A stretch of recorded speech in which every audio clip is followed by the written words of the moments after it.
বাস্তবায়ন করতে চান এবং শুধু এই কর্মসূচিটি উদ্বোধনের মধ্যে সীমাবদ্ধ রাখতে চান না, এই কর্মসূচিটির তিনি শেষ পর্যন্ত বাস্তবায়ন দেখতে চান।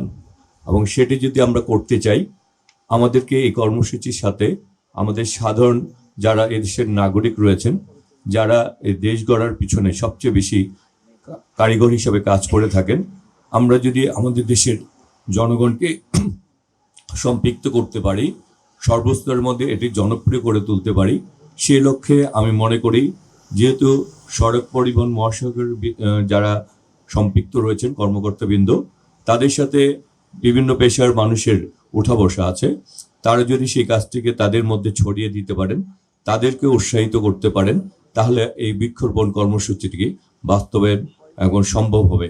তাই আমি আপনাদেরকে বলবো, আমরা যেই গাছটি আজকে রোপণ করব সেই গাছটি দেখে অন্যরাও এই বৃক্ষরোপণ কর্মসূচি দেখে আমাদের এই এলাকার আশেপাশে যারা বসবাস করেন, বিভিন্ন সামাজিক যে সকল সংগঠন রয়েছেন, তাদেরকেও যদি উদ্বুদ্ধ করা যায় এবং জনগণকে যদি এই কাজগুলির সাথে সম্পৃক্ত করা যায়, তারাও যদি তাদের বাড়ির আঙিনায় তাদের আশেপাশে তারা যদি বৃক্ষরোপণের মাধ্যমে আমাদের এই কর্মসূচিটা এগিয়ে নিতে চান, তাহলে আমরা আমাদের ভবিষ্যৎ প্রজন্মের জন্য একটি নিরাপদ বাংলাদেশ আমরা দিয়ে যেতে পারবো।